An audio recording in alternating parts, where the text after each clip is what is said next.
है। तो यहाँ पे आप देखें कि जो आपका इलेक्ट्रिक फील्ड कैपेसिटेंस है वो किस पे डिपेंड करता है, वो एक एप्सिलॉन नॉट पे डिपेंड करता है। अगर आपका मीडियम चेंज होगा तो आपकी कैपेसिटेंस इंक्रीज होगी, अगर आपका एरिया इंक्रीज होगा फिर भी कैपेसिटेंस आपकी इंक्रीज होगी। ठीक है, और डी डिक्रीज होगा डिस्टेंस तो आपकी कैपेसिटेंस इंक्रीज होगी। ठीक है, तो ये इन्वर्सली प्रोपोर्शनल है, C is directly proportional to area और C is inversely proportional to distance. ठीक है, और उसके अलावा अगर मीडियम आप दूसरा कोई डालते हैं इसके दरमियान, अगर आप फॉर एग्जांपल आपके पास ये एक प्लेट है और ये प्लेट है, दोनों प्लेट्स हैं और इसको बैटरी से आपने कनेक्ट किया हुआ है, इन दोनों के दरमियान डिस्टेंस है। ठीक है, अब डिस्टेंस आप क्या करते हैं कि यहाँ डिस्टेंस की जगह आप क्या करते हैं कि एक यहाँ पे वैक्यूम की जगह आप जो है पुट करते हैं एक आप डाइलेक्ट्रिक, जिसे कहते हैं इंसुलेटर और डाइलेक्ट्रिक। ठीक है, डाइलेक्ट्रिक जो होता है मीडियम वो या तो गिलास का बना होता है या प्लास्टिक का बना होता है।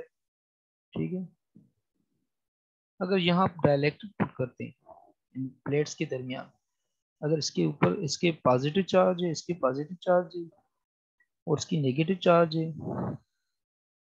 ठीक है, अब क्या होगा कि आप जैसे इसके अंदर जो है आपने डाइलेक्ट्रिक पुट कर दिया तो इसका इलेक्ट्रिक फील्ड जो होगा पॉजिटिव चार्जेस का इलेक्ट्रिक फील्ड इस तरह होगा, इस तरह होगा, इलेक्ट्रिक फील्ड का डायरेक्शन ये होगा। ठीक है, और क्या होगा कि आपकी जो डाइलेक्ट्रिक डाइलेक्ट्रिक के अंदर क्योंकि एटम्स है, डायले अगर फॉर एग्जांपल आपका ये डाइलेक्ट्रिक है, डाइलेक्ट्रिक के अंदर भी एटम्स होंगे। ठीक है, और एटम्स आपको पता है कि एटम्स जो बने होते हैं वो पॉजिटिव और नेगेटिव चार्ज। तो आपका डाइलेक्ट्रिक जब आप इलेक्ट्रिक फील्ड आपका ये यहाँ पे क्योंकि ये इलेक्ट्रिक फील्ड है, ये जो इलेक्ट्रिक फील्ड की ये लाइंस जो बनी हुई हैं इस डायरेक्शन में, ये इलेक्ट्रिक फील्ड लाइंस है। तो क्या होगा कि डाइलेक्ट्रिक के एटम इस तरह हो जाएंगे, पॉजिटिव पॉजिटिव सॉरी पॉजिटिव बन जाएगा उस डायरेक्शन, पॉजिटिव हो जाएगा इलेक्ट्रिक फील्ड की डायरेक्शन में और नेगेटिव अगेंस्ट इलेक्ट्रिक फील्ड। तो क्या होगा कि आपका जो डाइलेक्ट्रिक है वो पोलराइज हो जाएगा, तो डाइलेक्ट्रिक के जो एटम्स हो जाएंगे वो इस तरह हो जाएंगे, स्ट्रेच हो जाएंगे और एक साइड बन जाएगी, ये साइड बन जाएगी आपकी नेगेटिव और ये साइड बन जाएगी positive, negative positive, negative positive, negative positive. ठीक, इसी तरह आपका डायलेक्ट मीडियम जो होगा मतलब एक एंड हो जाएगी पूरी नेगेटिव हो जाएगी और दूसरी एंड हो जाएगी पॉजिटिव। ठीक, अब ये जो ये एंड है यहाँ पे एक इलेक्ट्रिक फील्ड होगा इनके अंदर, मतलब आपका जो डाइलेक्ट्रिक है, डाइलेक्ट्रिक के अंदर एक इलेक्ट्रिक फील्ड प्रोड्यूस होगा। आपने क्या किया कि यहाँ पे ये एक प्लेट थी, दूसरी ये प्लेट थी, ये पॉजिटिव प्लेट थी, ये नेगेटिव प्लेट थी, और यहाँ पे आपने डाइलेक्ट्रिक रखा और डाइलेक्ट्रिक के अंदर आपकी नेगेटिव चार्ज इस डायरेक्शन में आ गई और पॉजिटिव चार्ज इस डायरेक्शन में आ गई, क्योंकि आपका इलेक्ट्रिक फील्ड जो है, इलेक्ट्रिक फील्ड जो है वो इस डायरेक्शन में था, एक्सटर्नल इलेक्ट्रिक फील्ड इस डायरेक्शन में था आपका। ठीक। तो आपकी जो ये क्योंकि ये प्लेट कनेक्टेड थी पॉजिटिव से और ये प्लेट कनेक्टेड थी नेगेटिव से, तो अब ये जो electric field external electric field है, एक्सटर्नल जो पैरेलल प्लेट कैपेसिटर की वजह से जो एक्सटर्नल इलेक्ट्रिक फील्ड,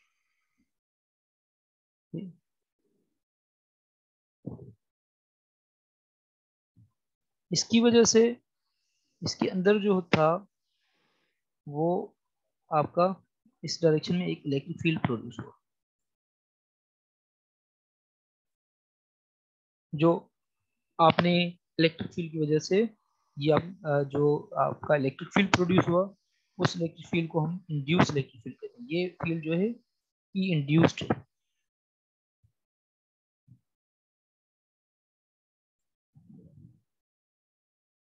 इंड्यूस्ड। अब देखें आप कि यहाँ पे जो है ये इलेक्ट्रिक फील्ड जो आपका एक एक्सटर्नल इलेक्ट्रिक फील्ड है, अगर ई एक्स रखें तो ये एक्सटर्नल इलेक्ट्रिक फील्ड है फॉर एग्जांपल, और दूसरा इलेक्ट्रिक फील्ड है ई इंड्यूस्ड। अब ये दोनों एक दूसरे के अपोजिट हैं। इलेक्ट्रिक फील्ड जो नेट होगा आपका इसके अंदर, कैपेसिटर के अंदर जो डाइलेक्ट्रिक के अंदर जो इलेक्ट्रिक फील्ड होगा, वो इलेक्ट्रिक फील्ड क्या हो जाएगा, कम हो जाएगा। कितना कम हो जाएगा, न्यू जो इलेक्ट्रिक फील्ड होगा आपका वो हो जाएगा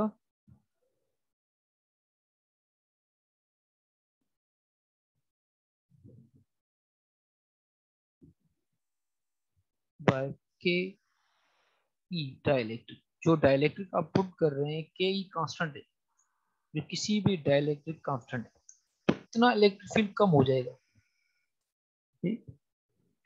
इलेक्ट्रिक फील्ड जो होगा, जो ये electric field after placing any dielectric, जब आप डाइलेक्ट्रिक प्लेस कर रहे हैं,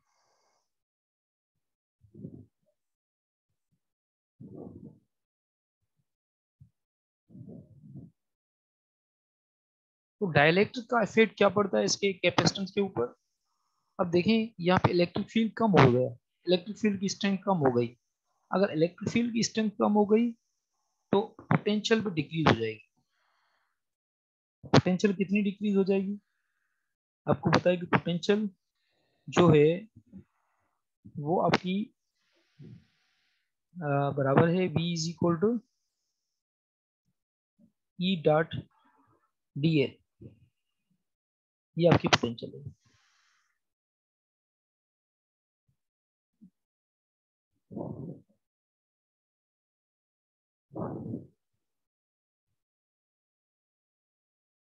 अब ये पोटेंशियल, अगर इलेक्ट्रिक फील्ड डिक्रीज हो रहा है तो आपकी पोटेंशियल भी उतने फैक्टर से डिक्रीज हो। तो कैपेसिटर के अंदर जब आप V पुट कर रहे हैं, V मतलब कितनी हो जाएगी, जो पोटेंशियल होगी V डैश, मतलब जब आपने डाइलेक्ट्रिक पुट किया हुआ है तो उस वक्त उसकी पोटेंशियल जो हो जाएगी कितनी डिक्रीज हो जाएगी। तो voltage potential also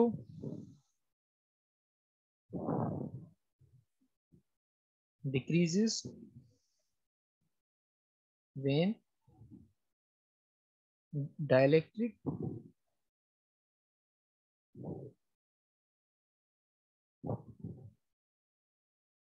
is placed inside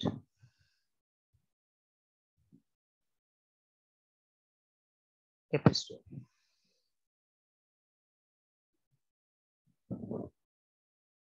अब इसकी कैपेसिटेंस पे कौन सा फर्क पड़ेगा, अगर इसकी पोटेंशियल भी डिक्रीज हो गई, इसकी जो है इलेक्ट्रिक फील्ड भी डिक्रीज हो गया। अब आपको पता है कि जो है आपका कैपेसिटर जो कैपेसिटेंस जो सी जो है वो बराबर है एप्सिलॉन नॉट और उसके अलावा डी और ए इसके बराबर। अब देखिए यहाँ ये रखें, आप यहाँ पे के ई दें आप, क्योंकि इतने जो जो डाइलेक्ट्रिक कांस्टेंट है वो आप मीडियम जब पुट कर रहे हैं तो के ई आपको यहाँ पे पुट करना पड़ेगा। यहाँ से फौरन पता चलता है कि जो सी होगी, कैपेसिटेंस होगी, वो इतनी इंक्रीज हो जाएगी। ये सी जो है विदाउट डाइलेक्ट्रिक है,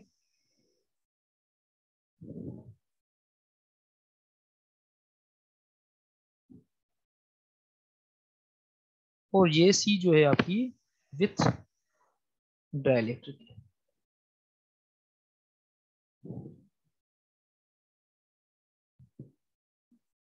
तो जब आप डाइलेक्ट्रिक पुट कर रहे हैं किसी भी कैपेसिटर के अंदर, तो उस वक्त आपकी कैपेसिटेंस इंक्रीज होगी। ठीक है, तो कैपेसिटेंस पे क्या फर्क पड़ता है डाइलेक्ट्रिक का, डाइलेक्ट्रिक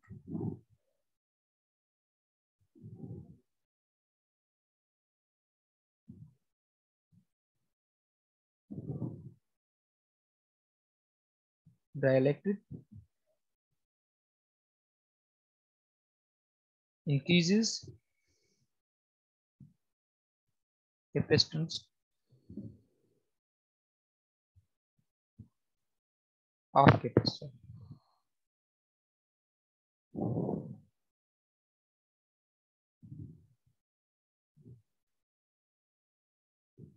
अब ये कैपेसिटर से जब हम डाइलेक्ट्रिक पुट करते हैं कैपेसिटर के अंदर, तो यहाँ पे ये मैंने आपको ये सारा जो डिस्कस किया, हम ये जो डिस्कस कर रहे हैं कि कैपेसिटर के अंदर जो हम जब कैपेसिटेंस जब हम डाइलेक्ट्रिक पुट करें तो इसकी कैपेसिटेंस पे क्या फर्क पड़ता है। ठीक है, अब अगर हम ये जो है फॉर एग्जांपल हमारे पास एक कैपेसिटर है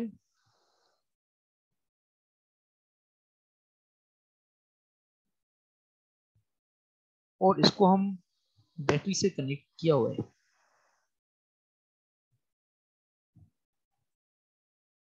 बैटरी ये पॉजिटिव टर्मिनल है और ये नेगेटिव टर्मिनल है। अब इसके ऊपर पॉजिटिव चार्ज आ गई और उसके ऊपर नेगेटिव चार्ज और उसके दरमियान इलेक्ट्रिक फील्ड होगा कि वो बराबर होगा सिग्मा और एप्सिलॉन नॉट, जब कोई मीडियम नहीं होगा कांस्टेंट। अगर इनके दरमियान एक डाइलेक्ट्रिक पुट करें, फॉर एग्जांपल अगर इनके दरमियान हम एक डाइलेक्ट्रिक पुट करते हैं, डाइलेक्ट्रिक जो फॉर एग्जांपल ये हमारा एक डाइलेक्ट्रिक है,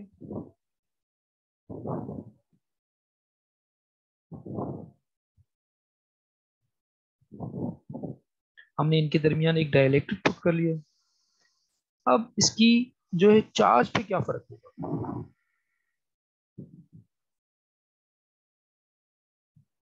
और इसकी कैपेसिटेंस को मैंने अभी बताया कि कैपेसिटेंस इसकी इंक्रीज हो जाएगी बाय कांस्टेंट के ई। इसकी कैपेसिटेंस जो होगी वो इस तरह इंक्रीज हो जाएगी। जब आप कैपेसिटेंस किसी चीज की इंक्रीज करना चाहते हैं तो आप या तो उसका एरिया इंक्रीज करें और या तो उसका डी डिक्रीज करें या तो उसको जो है एक डाइलेक्ट्रिक पुट करें।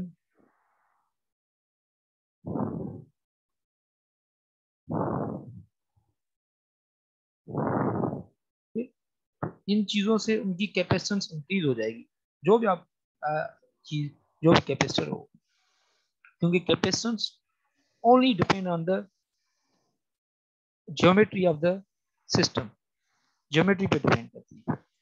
ये ऐसे इस पे डिपेंड नहीं करती कि कैसे चार्ज किया आपने।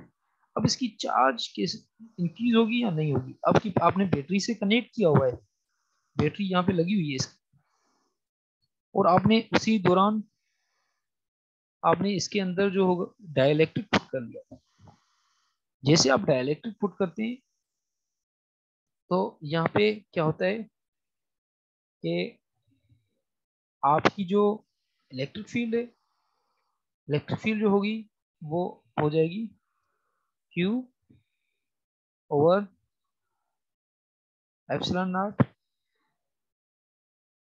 क्योंकि इलेक्ट्रिक फील्ड जो बराबर है,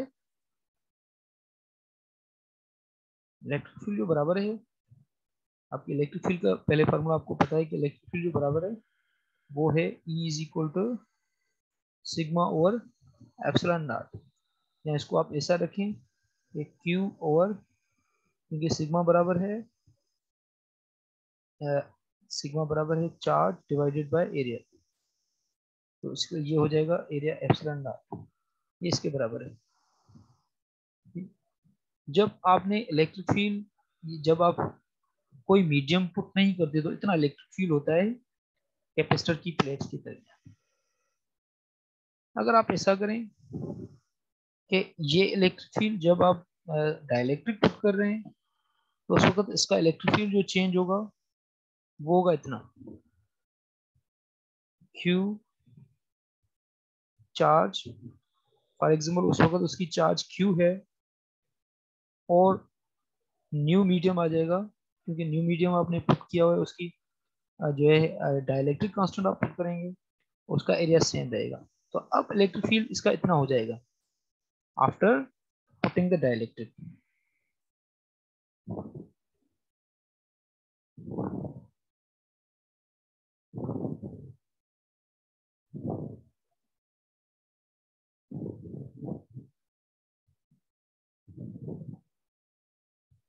जब आप डाइलेक्ट्रिक आपने पुट कर लिया, अब एक बात है कि आपने जब डाइलेक्ट्रिक से पुट कर लिया और जब डाइलेक्ट्रिक के बिगे, उस वक्त जो कैपेसिटर का ओवरऑल इलेक्ट्रिक फील्ड था वो दोनों इक्वल थे, E equal E dash.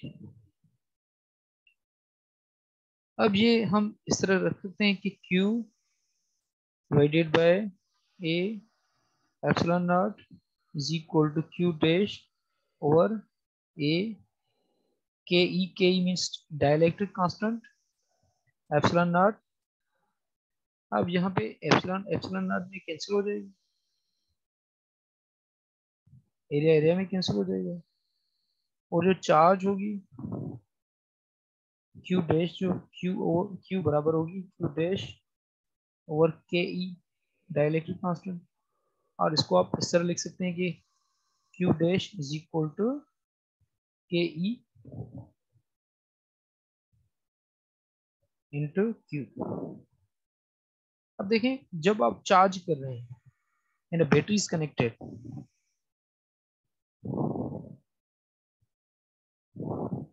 Battery is connected,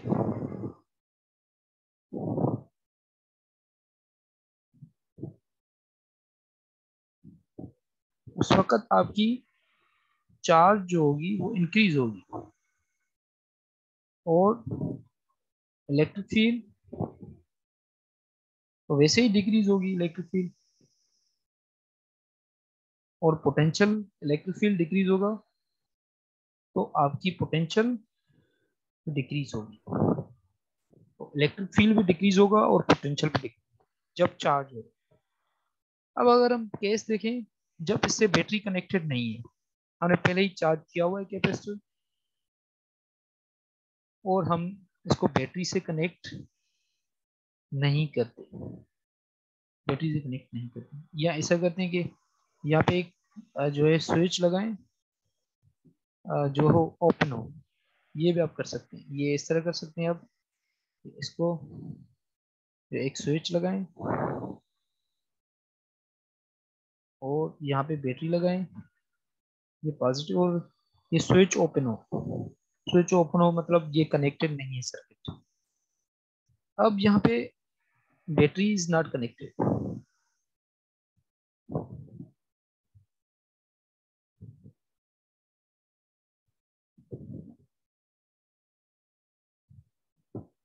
so not how, what will be the effect on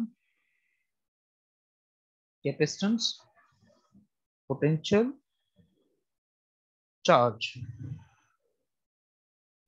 अब यहाँ पे क्योंकि यहाँ पे चार्ज तो वही होगी ट्रैप जो आपने, अगर इसके दरमियान अब डाइलेक्ट्रिक पुट कर लिया है, यहाँ पे डाइलेक्ट्रिक आपने पुट किया हुआ है, ठीक है, पहले ही चार्ज था वो,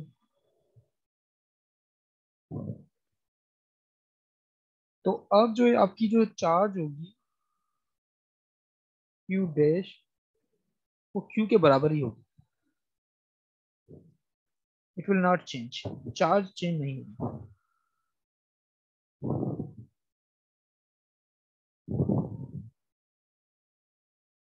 चार्ज इसमें तब्दील नहीं होगी, लेकिन इसकी पोटेंशियल जो होगी वो डिक्रीज होगी।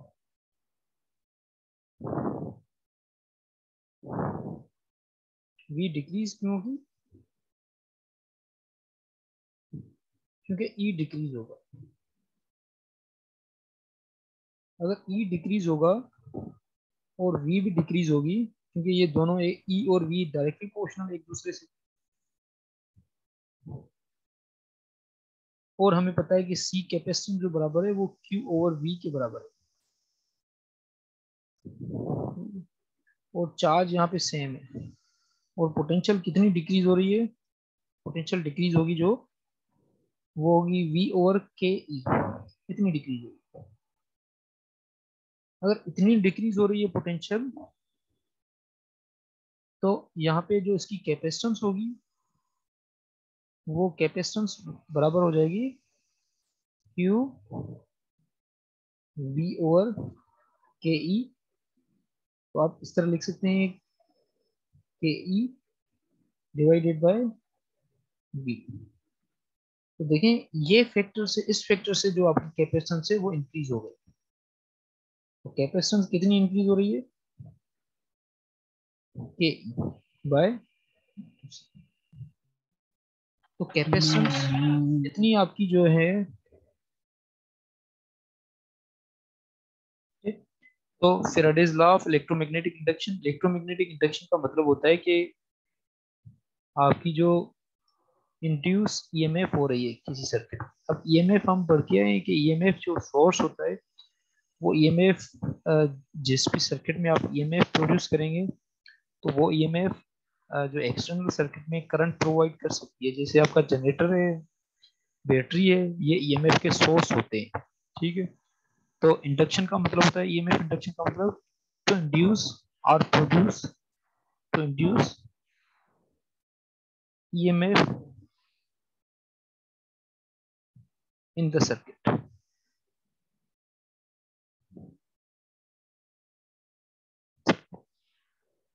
और फेराडे जो था वो उसने पहले एक्सपेरिमेंट किए थे, वो 3 एक्सपेरिमेंट किए थे। वो मैं आपको उनकी रिजल्ट में बताता हूँ कि फर्स्ट एक्सपेरिमेंट में उसने क्या किया।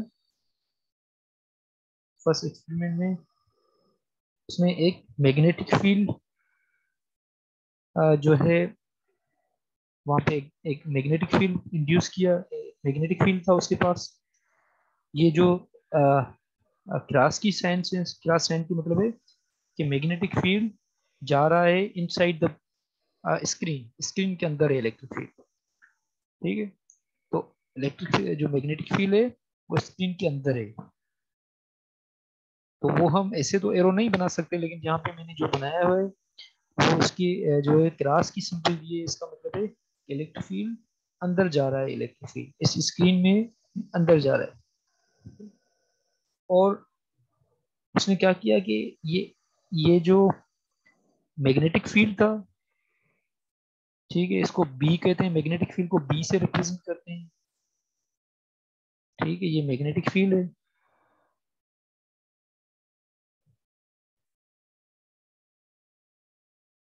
और इसमें एक कॉइल रखी,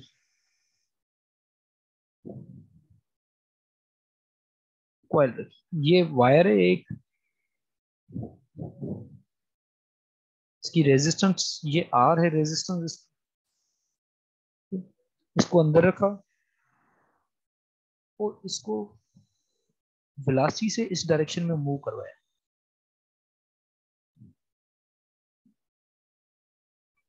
जैसे इस डायरेक्शन में मूव करवाया तो यहाँ पे इसके अंदर करंट फ्लो होना स्टार्ट हो गया। करंट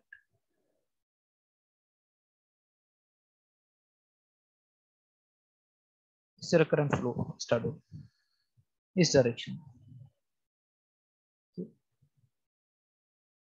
तो जैसे उसको वेलोसिटी दी तो पहला एक्सपेरिमेंट ये था कि कॉइल के अंदर करंट फ्लो करना होना स्टार्ट हो गया। और दूसरा इसने एक्सपेरिमेंट जो किया उसमें इसने क्या किया कि कॉइल को वहीं पे रखा, कॉइल को वहीं पे ही रखा। ये सेकंड एक्सपेरिमेंट है।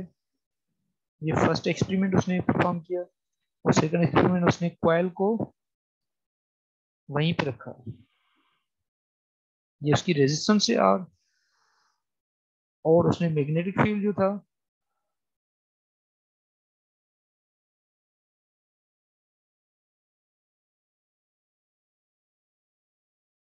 मैग्नेटिक फील्ड को वही same inside the magnetic field. अब मैग्नेटिक फील्ड को एक मैकेनिज्म से मूव करवाया और मैग्नेटिक फील्ड को इस डायरेक्शन में मूव करवाया। अब जैसे मैग्नेटिक फील्ड को मूव करवाया इस डायरेक्शन में, तो अब क्या हुआ, फिर भी उसके अंदर करंट फ्लो होना स्टार्ट हो गया।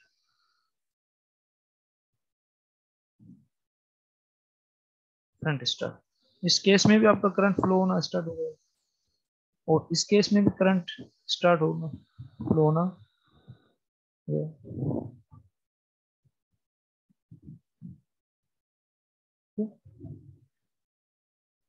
और थर्ड ये था कि अगर आपके पास ये मैग्नेटिक फील्ड पड़ा हुआ है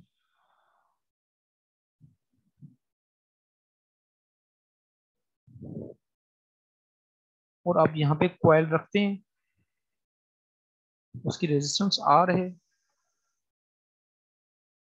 तो अब अगर आप इसकी वेलोसिटी जीरो करते हैं और इसकी वेलोसिटी भी जीरो करते हैं, दोनों की वेलोसिटी जीरो करते हैं, तो अब जो करंट होगा वो करंट इसमें फ्लो नहीं होगा।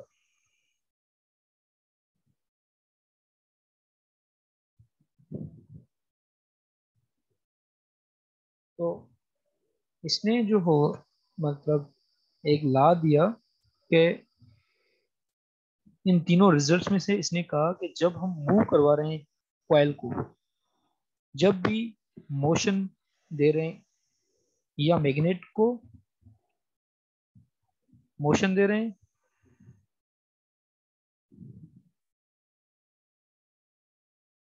मैग्नेट को आप मोशन दें या आप कॉइल को मोशन दें,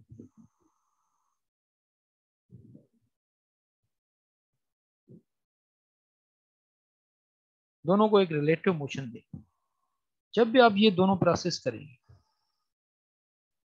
मोशन टू द मैग्नेट और मोशन टू द कॉइल, तो आप ये ईएमएफ, क्योंकि करंट तब प्रोड्यूस होता है जब ईएमएफ प्रोड्यूस होती है, इंड्यूस होती है, तो ईएमएफ वाज इंड्यूस्ड।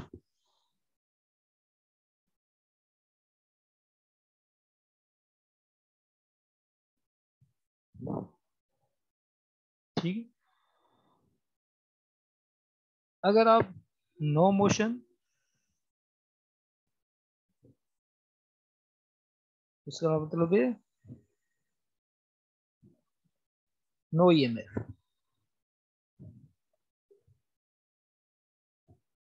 तब भी आपकी ईएमएफ प्रोड्यूस नहीं होगी और करंट भी नहीं होगा। ईएमएफ नहीं होगी तो करंट भी नहीं होगा।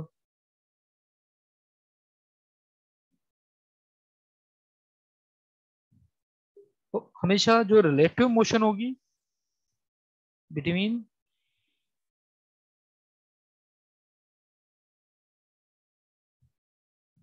magnet in the coil, that would induce the EMF inside the coil। coil के अंदर जो है एक EMF इंड्यूस करेगी। तो आप ये लिख सकते हैं कि जब भी whenever we have induced EMF, whenever we have a relative motion,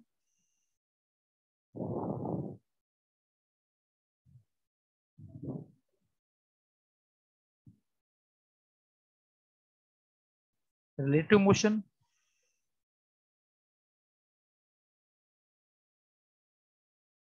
between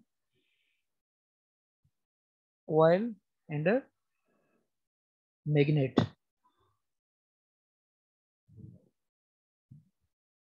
there will be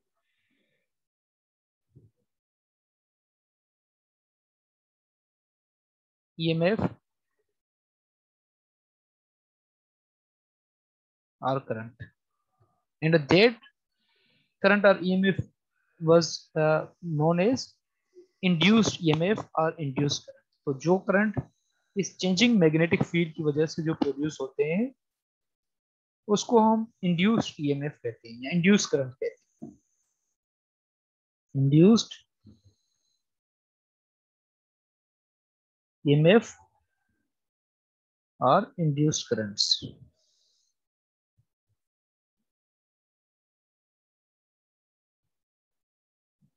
और ये करंट जो है वो उससे जो है डिफरेंट होते हैं इस वजह से कि ये करंट जो होते हैं वो जो होते हैं due to the motion of magnet and a coil, इनकी वजह से प्रोड्यूस होते हैं, इंड्यूस होते हैं।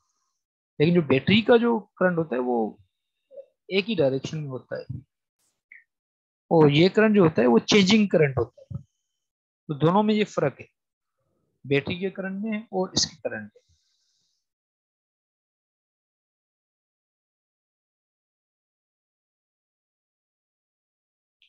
हमने ये कहा कि जब भी हम मैग्नेटिक फील्ड में, हमारे पास मैग्नेटिक फील्ड है, बी मीन्स मैग्नेटिक फील्ड, इसमें जब भी हम कोई कॉइल रख रहे हैं और उसकी थोड़ी बहुत रेजिस्टेंस होगी, हर कॉइल की रेजिस्टेंस होती है क्योंकि वो कंडक्टर की बनी होती है। अगर इसको हम वेलोसिटी से मूव करवाते हैं राइट साइड, तो इसको मूव करवाने से इसके अंदर करंट प्रोड्यूस होता है। ठीक है। अब ये बात कि ये करंट क्यों प्रोड्यूस हो रहा है इसको, ठीक है। तो और जब हम मूव नहीं करवा रहे हैं तो उस वक्त क्यों नहीं प्रोड्यूस हो रहा। तो फेराडे ने कहा कि जब हम कॉइल को मूव करवा रहे हैं वेलोसिटी से v से, तो इसका मतलब है उसका मैग्नेटिक फील्ड चेंज हो रहा है। जब मैग्नेटिक फील्ड चेंज होगा तभी इसके अंदर ईएमएफ इंड्यूस होगी। अगर इसका जो मैग्नेटिक फील्ड है जिसमें आप कॉइल रख रहे हैं, अगर वो मैग्नेटिक फील्ड चेंज नहीं होगा तो इसका मतलब है उसमें ईएमएफ इंड्यूस नहीं होगी। तो वेन एवर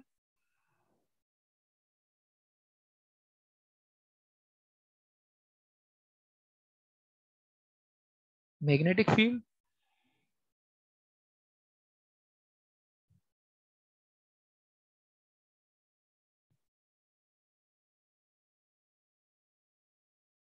magnetic field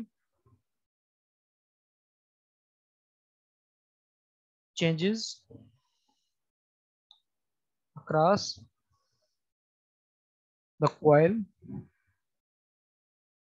के अंदर अगर मैग्नेटिक फील्ड चेंज होगा तो अब अगर फॉर एग्जांपल आपकी कॉइल, यहाँ पे जो कॉइल पड़ी हुई है, ये कॉइल देखिए, ये कॉइल मैग्नेटिक फील्ड के अंदर है, इतनी कॉइल मैग्नेटिक फील्ड के अंदर है, ठीक है।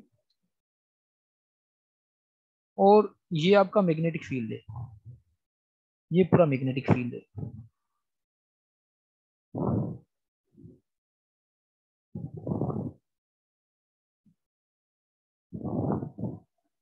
जब आपने ये कॉइल को मूव करवाया इस डायरेक्शन में, तो उस वक्त इसमें ईएमएफ आपकी जो है इंड्यूस हुई और करंट फ्लो होना स्टार्ट हो गया। अब जब करंट इंड्यूस होगा, इसमें ईएमएफ इंड्यूस होगी, तब हो रही है जब आपका मैग्नेटिक फील्ड चेंज हो रहा है। आइदर आप कॉइल को मूव करवाएं या आप मैग्नेट को मूव कराएं, दोनों सिचुएशन में आपका मैग्नेटिक फील्ड चेंज हो रहा है। तो उसने कहा कि अगर आप मैग्नेटिक फील्ड को चेंज कर रहे हैं across the coil, then EMF is induced.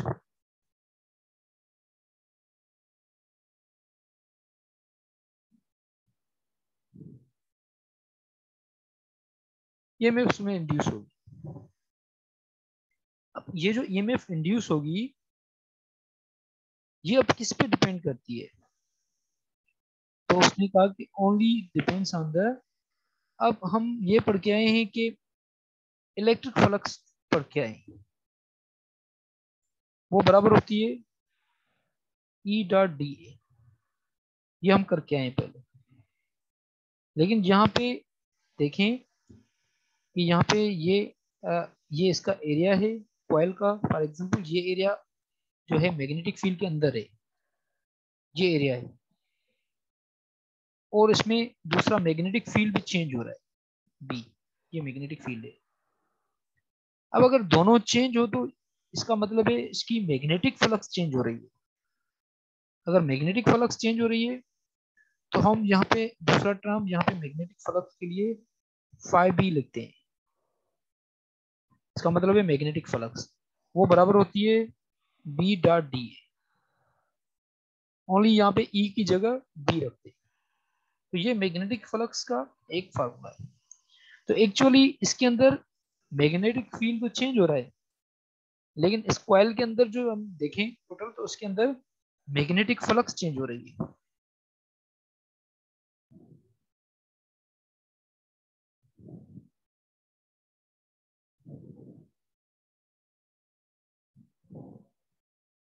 तो मैग्नेटिक फ्लक्स चेंजेस,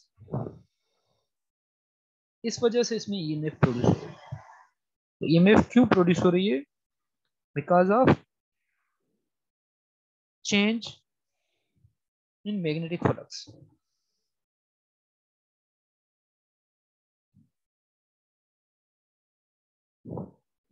और मैग्नेटिक फ्लक्स का जो यूनिट है वो है वेबर।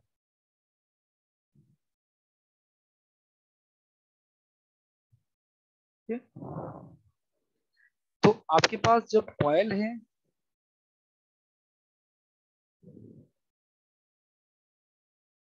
और उसको आपने मैग्नेटिक फील्ड में रखा हुआ है, और आप इसको कॉइल को मूव करवा रहे हैं इस डायरेक्शन में वेलोसिटी v से, तो आपकी इसके अंदर ईएमएफ इंड्यूस हो रही है। इसका मतलब है आप यहाँ ईएमएफ को जो सॉरी जो मैग्नेटिक फील्ड है उसको आप चेंज कर रहे हैं, फ्लक्स को चेंज कर रहे हैं आप। तो यहाँ पे हम इस तरह लिख सकते हैं कि ईएमएफ इंड्यूस्ड जो है वो बराबर है minus d phi B by d t. तो ईएमएफ इंड्यूस जो बराबर है वो मैग्नेटिक फ्लक्स से डायरेक्टली प्रोपोर्शनल। जितनी मैग्नेटिक फ्लक्स चेंज होगी उतनी वो प्रोड्यूस करेगी ईएमएफ इनसाइड द कॉइल। इसे कहते हैं हम आ, जो है Faraday's law, Faraday's induction law.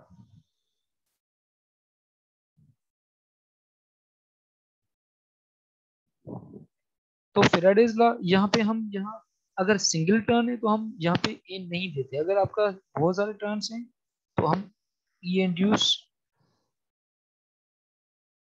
बराबर करते हैं हम माइनस एन डी फाई। अब यहाँ पे माइनस साइन जो हम देते हैं, N means number of turns. Coil के टर्न्स जो होते हैं ना उसको हम कहते हैं टर्न्स। और नेगेटिव साइन यहाँ पे direction of the induced EMF, ये डायरेक्शन शो करती है इंड्यूस्ड ईएमएफ का।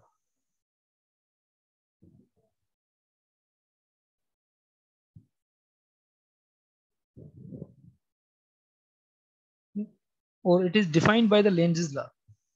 और ये लेंजेस लॉ के जरिए हम इसको डिस्क्राइब कर सकते हैं।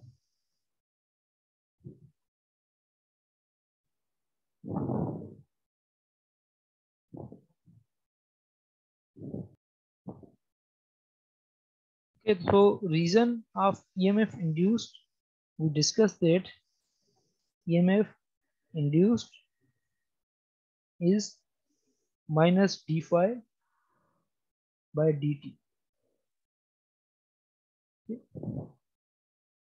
या हम इस तरह भी कह सकते हैं कि आपकी जो चेंजिंग मैग्नेटिक फील्ड है,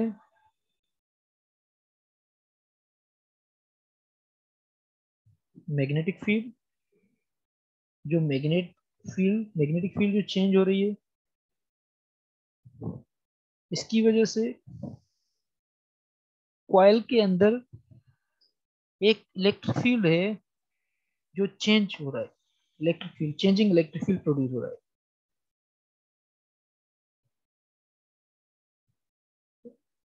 या ऐसा कहें कि इंड्यूस इलेक्ट्रिक फील्ड। इसको आप इस तरह नाम दें कि induced electric field.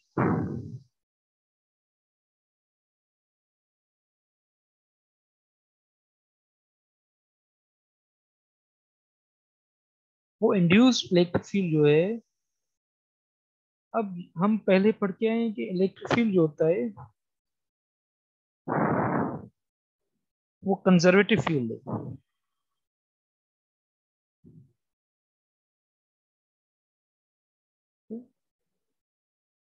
Conservative field का मतलब होता है कि जिसके जो है, अगर काम करें हम एक पॉइंट से दूसरी पॉइंट तक, तो उसका वर्क जो हो इंडिपेंडेंट ऑफ पाथ। अगर फॉर एग्जांपल ये इलेक्ट्रिक फील्ड है, अगर आप यहाँ से एक पॉइंट से ए पॉइंट है और यहाँ से जाकर बी पॉइंट तक जाएं आप, और आप अगर पाथ चेंज करें, अगर उसका वर्क डब्ल्यू है, अगर इस पॉइंट से इस पॉइंट पे जाएं या इस पॉइंट से इस पॉइंट से जाएं, लेकिन जो वर्क होगा वो सेम होगा। अगर दोनों पॉइंट एंड पॉइंट सेम है, तो इसका वर्क जो होगा, कंजर्वेटिव इलेक्ट्रिक फील्ड का मतलब क्या होता है कि work is independent of path.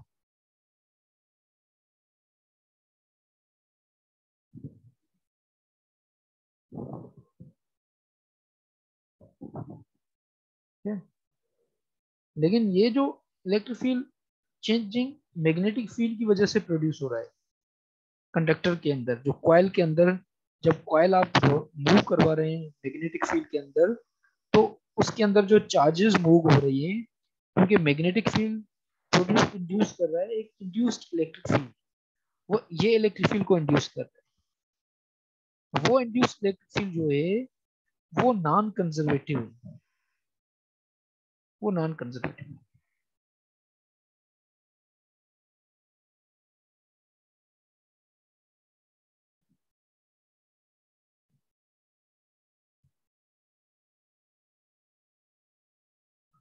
लेकिन उसकी जो फोर्स है, फोर्स वो जो अप्लाई करता है वो सेम है force, that force is same, Q induced, जो हम पहले करके आए कि force is equal to Q into E, तो उनकी फोर्स भी सेम ही होती है। ठीक है। वैसे जो इलेक्ट्रिक फील्ड जो अगर आप देखें, अगर सर्किल में इलेक्ट्रिक फील्ड जो होता है, वो इलेक्ट्रिक फील्ड आपकी अगर उसकी इंटीग्रल लें हम, अगर सर्किल में जो आपका इलेक्ट्रिक फील्ड है, तो उसकी इंटीग्रेशन जो होती है ई डॉट डी एल, तो वो जीरो तक के बराबर होती है अगर इलेक्ट्रिक फील्ड का सर्किल में। तो हम, आपको याद है कि हम इलेक्ट्रिक फील्ड हमेशा रेडियल आउटवर्ड लेते थे, इस तरह लेते थे। लेकिन ये जो इलेक्ट्रिक फील्ड है जो सर्कल में है, लेकिन इसकी इंटीग्रल ये जीरो के बराबर नहीं है।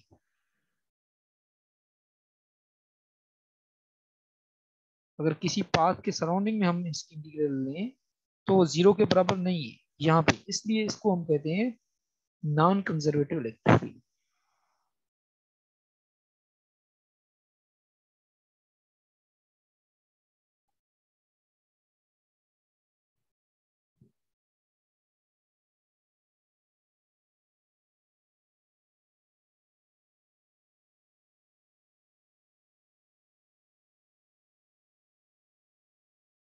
अब यहाँ पे हम देखें कि ये जो नॉन कंजर्वेटिव इलेक्ट्रिक फील्ड है, इस जो ईएमएफ इंड्यूस कर रहा है, वो ईएमएफ तो हम अभी ये करके आए हैं कि ईएमएफ जो होती है वो बराबर है minus d phi B over d t. लेकिन ईएमएफ को हम इस तरह भी लिख सकते हैं कि ईएमएफ जो बराबर होती है ई डॉट डी ए। तो यहाँ पे ये भी हम लिख सकते हैं कि E dot d l is equal to minus d phi B और डी टी। इसको हम इस तरह भी लिख सकते हैं, और ये आपको पता है कि ये ईएमएफ के बराबर है।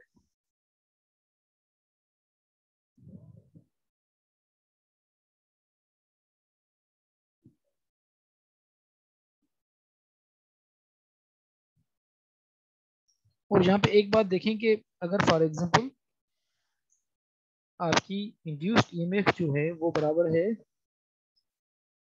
Minus d phi B over d t, इसके बराबर है। अब यहाँ पे ये जो साइन है वो साइन बता रही है डायरेक्शन। वो किस तरह, अगर फॉर एग्जांपल यहाँ पे अगर आपकी जो फ्लक्स चेंज है, rate of change of flux, flux rate of change of flux जो है अगर वो ग्रेटर देन 0 है, इसका मतलब है कि flux is increasing, magnetic flux आपकी इंक्रीज हो रही है।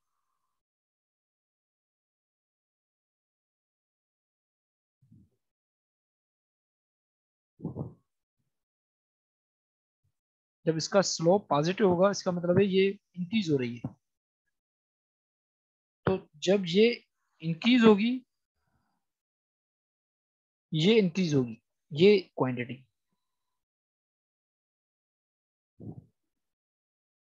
तो आपकी जो ईएमएफ इंड्यूस्ड है ओवरऑल वो डिक्रीज होगी, क्योंकि यहाँ पे नेगेटिव साइन। तो इसका मतलब क्या होगा कि ईएमएफ इंड्यूस जो होगी that will be less than 0, वो 0 के से कम होगी, मतलब ये डिक्रीज होगी। ठीक है? अगर आपके पास एक कॉइल है फॉर एग्जांपल, ये कॉइल है, ठीक है? और आपके पास एक कंपास है,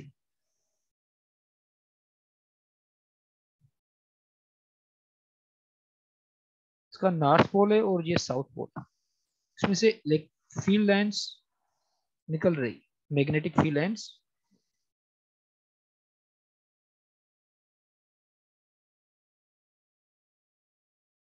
अगर आप इसको मूव करवाते हैं नीचे, जैसे आप नीचे मूव करवाएंगे तो मैग्नेटिक फील्ड जैसे नॉर्थ पोल इसके करीब आएगा, तो इस कॉइल में से, ये जो कॉइल है आपकी,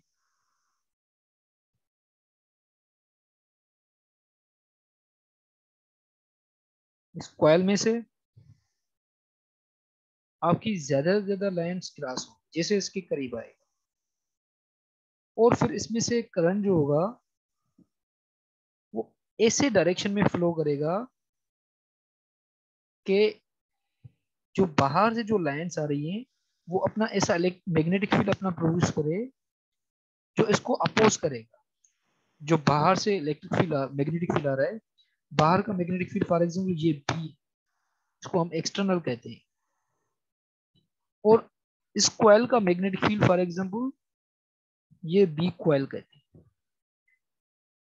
जब बी एक्सटर्नल इंक्रीज होगा नीचे के डायरेक्शन में, तो बी कॉइल जो होगा वो ऊपर के डायरेक्शन में करंट इस तरह फ्लो होगा कि आपका जो मैग्नेटिक फील्ड होगा वो नेचुरली इस मैग्नेटिक फील्ड को डिक्रीज करने की कोशिश करेगा। तो ये जो कॉइल का मैग्नेटिक फील्ड है वो एक्सटर्नल मैग्नेटिक फील्ड को डिक्रीज करने की कोशिश करेगा। इसीलिए वहां पे हमने नेगेटिव साइन कि वो डायरेक्शन, करंट का डायरेक्शन जो होता है वो इसी तरह होगा, यहाँ पे करंट का डायरेक्शन ये होगा, क्योंकि अब जो मैग्नेटिक फील्ड ये करंट प्रोड्यूस करेगा वो इसी तरह करंट होगा कि इसके एक्सटर्नल फील्ड को डिक्रीज करे। इसीलिए यहाँ पे नेगेटिव साइन, जो हमने साइन नेगेटिव साइन यहाँ पे रखी थी, induce minus d five by d T.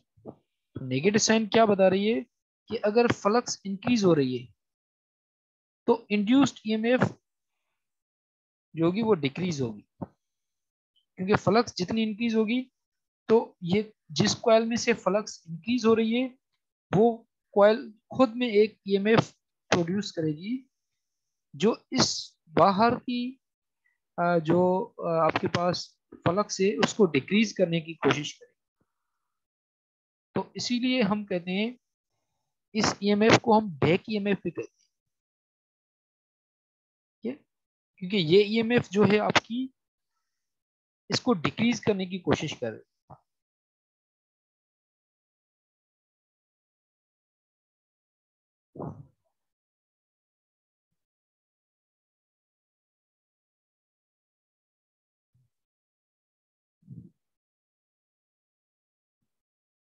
induced current is in such a direction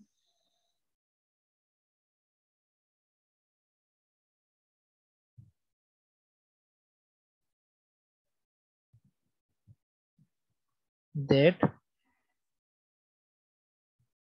opposes external magnetic flux.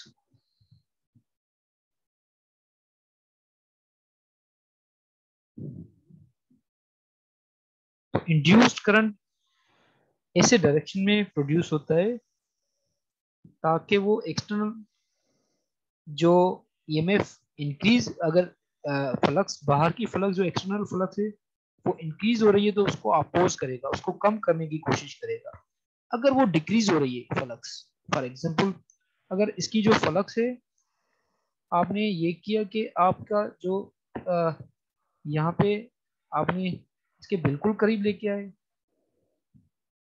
ये नॉर्थ पोल है इसका और ये साउथ पोल है, ये कंपास है, ठीक है, और आप इसके करीब लेके,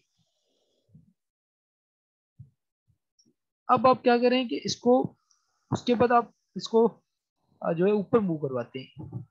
पहले इसको नीचे मूव करवा के आए तो उस वक्त इसकी फ्लक्स इंक्रीज हो रही थी, तो उस वक्त जो कॉइल फ्लक्स प्रोड्यूस कर रही थी वो उसकी उसके अपोजिट थी।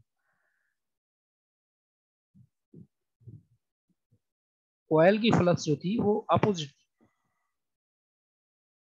अब हम क्या कर रहे हैं कि इस जो मैग्नेट है, बार मैग्नेट है ये,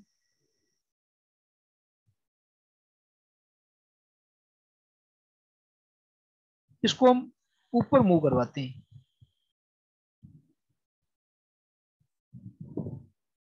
तो अब इसको अगर ऊपर मूव करवाएं,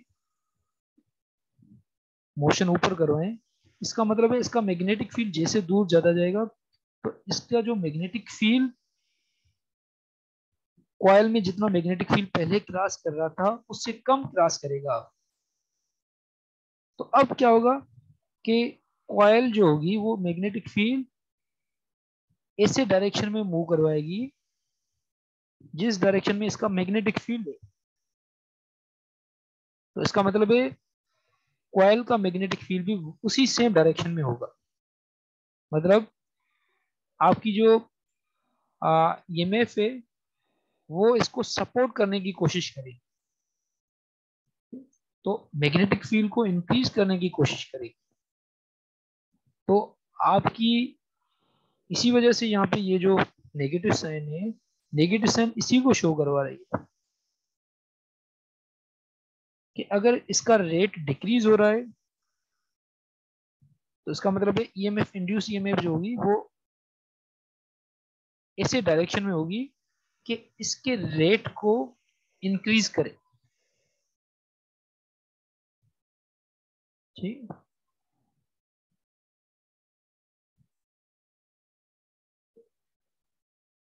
ओके। तो इंडक्टेंस जो है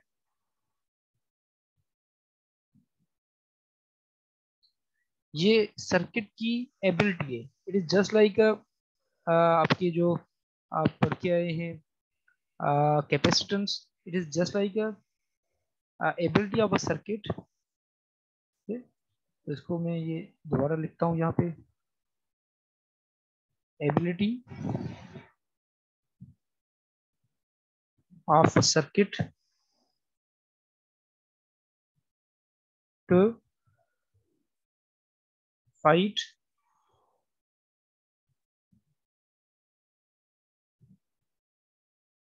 चेंज इन करंट।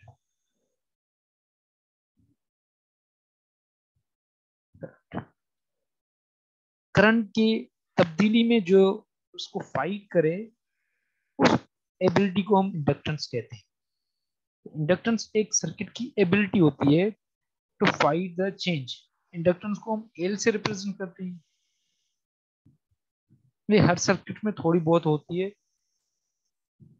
जो आपके सर्किट की जो है ईएमएफ जो इंड्यूस जो होती है, जो एक्सटर्नल जो आप सर्किट को बैटरी की ईएमएफ से कनेक्ट करते हैं तो उसको कम करने की कोशिश करते हैं। अगर वो फॉर एग्जांपल आपके सर्किट में, आपके पास एक सर्किट है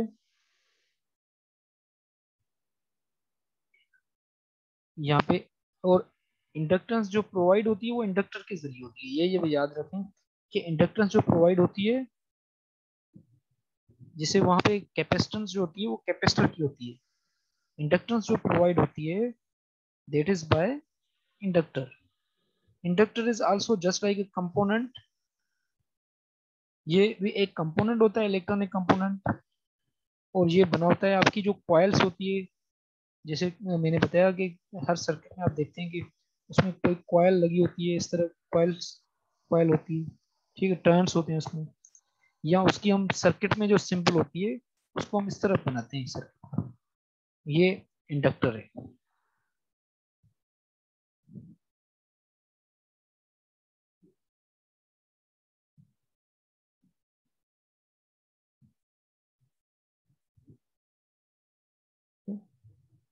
अब क्या होता है कि इंडक्टेंस जो होती है वो सर्किट में जो चेंज इन करंट होता है उसकी एबिलिटी को से फाइट कर, और उसकी एबिलिटी को कहते हैं कि जिस एबिलिटी से वो फाइट कर रही है, जितनी जिसकी इंडक्टेंस ज्यादा होगी उतना उसका ज्यादा फाइट करेगी।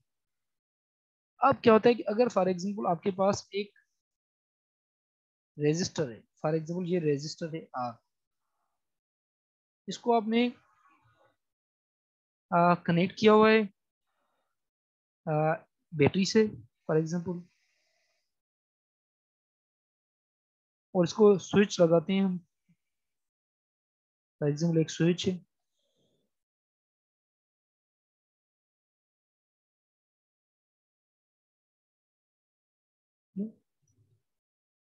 ये स्विच है इसका एस। अब हम क्या करते हैं कि इस स्विच को हम क्लोज करते हैं, यहाँ पे रखते हैं, इसका मतलब यहाँ पे रखते हैं। जैसे स्विच को हमने क्लोज किया तो इसमें जो करंट फ्लो होगा that will be equal to, हम पढ़ के आए हैं, वो करंट होगा वोल्टेज ओवर आर रेजिस्टेंस, इतना करंट होगा।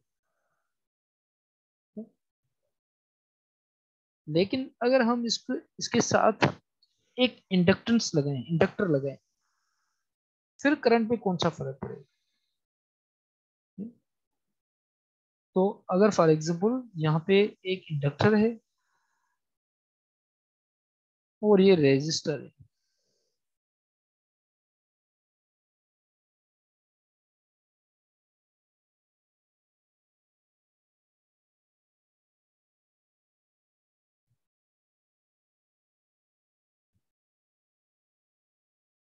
और अब अगर हम इसको कनेक्ट करें बैटरी से तो क्या होगा कि इंडक्टर में, इंडक्टर, इसकी जो प्रॉपर्टी होती है वो होती है inductance, L, L is known as inductance. अब क्या होगा कि ये जो इंडक्टेंस है इसकी एबिलिटी, ये इसको ऐसा नहीं करेगी कि ये बस जैसे करंट पहले हो गया I is equal to we और आर, पहले इसका जीरो करंट था सर्किट में से, लेकिन जैसे हमने इसको बैटरी से कनेक्ट कर लिया तो उस वक्त पहले करंट था जीरो इसमें से।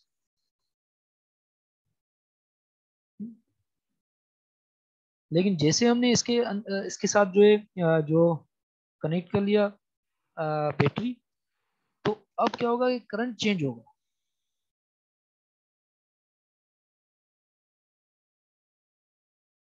अब जैसे करंट जीरो से मैक्सिमम होना शुरू करेगा तो this will oppose that change,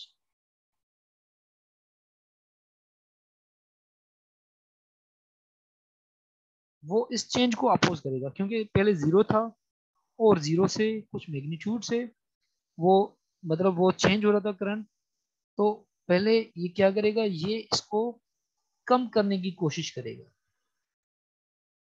और इसके अंदर एक ईएमएफ इंड्यूस होगी, और वो ईएमएफ का जो मैग्नीट्यूड होगा जिसे वीएल कहते हैं हम, वो होगा माइनस एल डी आई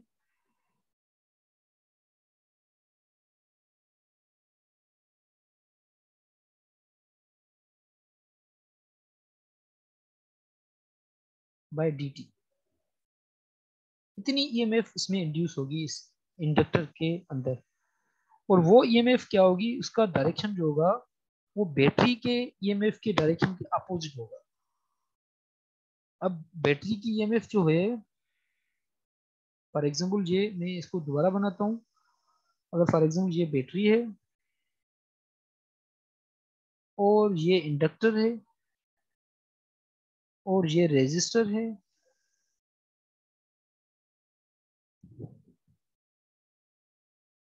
तो इनिशियली आपने क्या किया कि जैसे आपको बैटरी से कनेक्ट कर लिया तो बैटरी की ईएमएफ ई है, उसका डायरेक्शन ये है।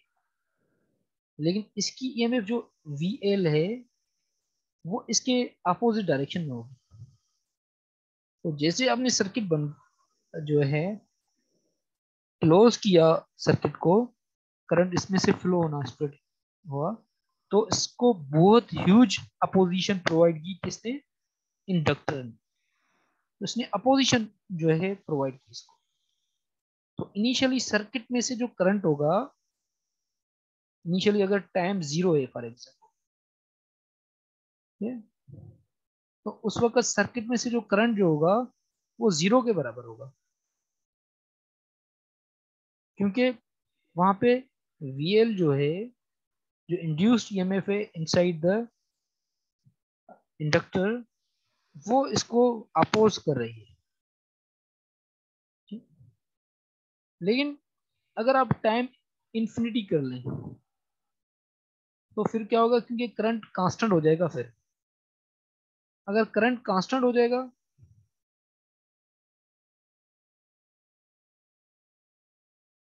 तो आप देखेंगे कि जिस वक्त करंट कांस्टेंट है तो उस वक्त जो, इसको मैं दूसरे पेज पे बनाता हूँ कि अगर फॉर एग्जाम्पल पहले टाइम टी जीरो था तो उस वक्त करंट सर्किट के अंदर जो था वो जीरो था, क्योंकि ईएमएफ जो इंडक्टर की थी वो थी minus L d I by d t, क्योंकि करंट चेंज हो रहा था। इस वजह से जो है उसमें एक ईएमएफ इंड्यूस हुई वी एल, और उसकी वजह से जो करंट हो गया वो जीरो हो गया।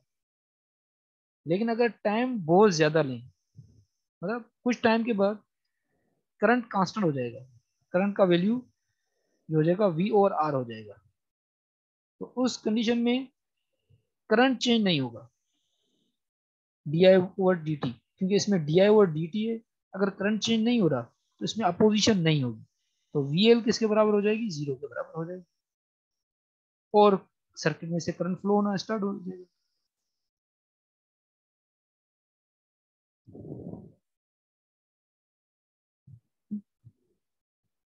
तो वोल्टेज हम जब पॉजिटिव टर्मिनल से आते हैं और यहाँ तक जब आ जाते हैं तो sum of all voltage must be equal to zero. ठीक है, तो वोल्टेज ये बैटरी की वोल्टेज है और ये इंडक्टर की वोल्टेज है। ठीक है, और ये वी कैपेसिटर की वोल्टेज है। इन सबका हम सम करेंगे तो वो बराबर हो जाएगी जीरो के। और अगर फॉर एग्जाम्पल इसको हम इस तरह लिखें, EMF minus L d I by d T is equal to V, या वी की जगह हम जो रखें आई इंटू आर, क्योंकि वी बराबर है आई इंटू आर।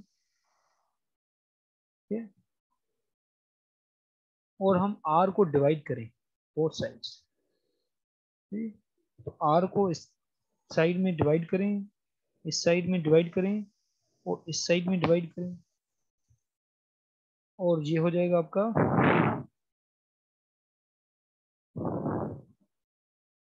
ईएमएफ और आर माइनस एल और R D I by D T is equal to I. अब इसको कहते हैं हम differential equation. This is known as differential equation.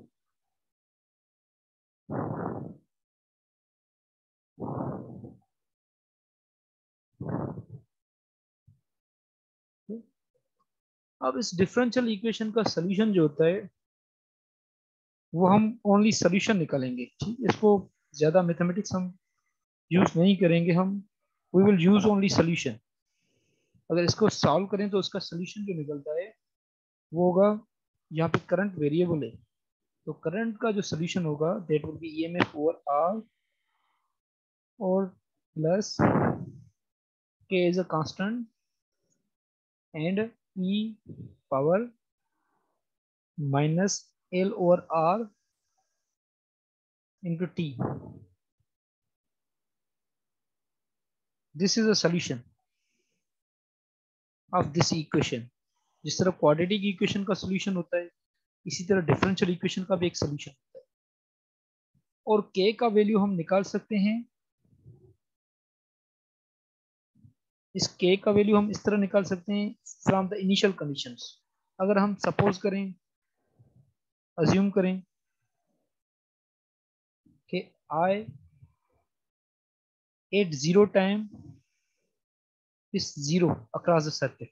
ये हकीकत है कि आपका जो करंट जीरो टाइम में, ये टाइम अगर जीरो है तो उस वक्त सर्किट में से करंट भी जीरो होगा।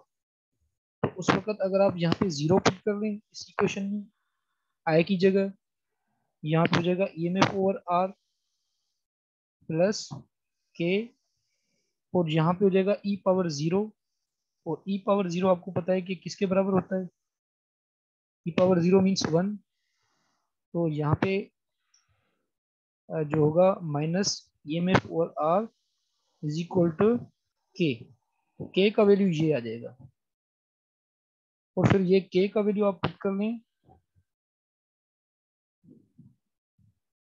इस इक्वेशन में, तो ये इक्वेशन हो जाएगी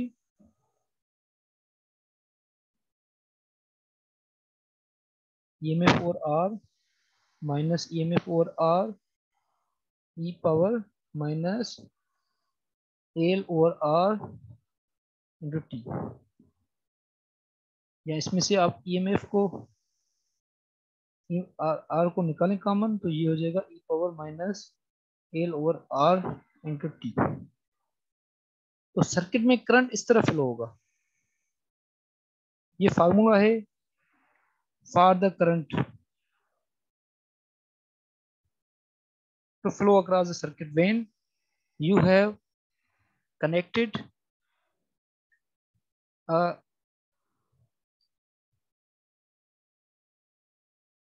इंडक्टर। इंडक्टर जब आपने कनेक्ट कर लिया है तो उस वक्त आपका जो बिहेवियर होगा सर्किट में करंट का वो इसी तरह होगा।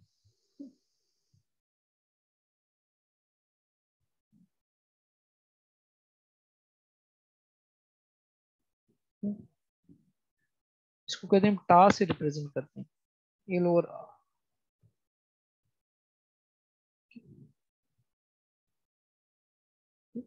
तो यहाँ पे इंडक्टर का टाइम जो कांस्टेंट होता है इसे टाइम कांस्टेंट कहते हैं, इंडक्टिव टाइम कांस्टेंट।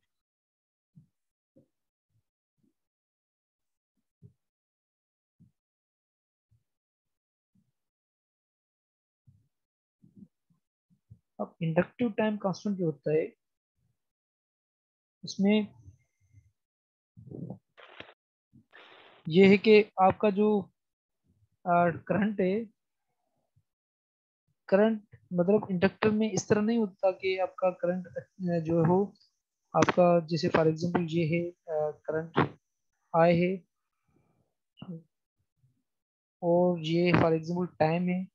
तो अगर आपका ये रेजिस्ट फॉर एग्जांपल ये रेजिस्टर है, अगर रेजिस्टर के लिए मैं ये ग्राफ बनाऊं टाइम और करंट के दरमियान, तो आपका जैसे स्विच ऑन करते हैं तो रेजिस्टर, अगर आपका कंडक्टर नहीं है तो आपका करंट इस तरह हो जाता है, करंट इस तरह हो जाता है, यहाँ पे आ जाए मैक्सिमम आ जाता है वी ओवर आर। ठीक है, व्हेन टाइम इज जीरो। ठीक, लेकिन जब आप इंडक्टर लगाते हैं तो आपका करंट इस तरह होता है,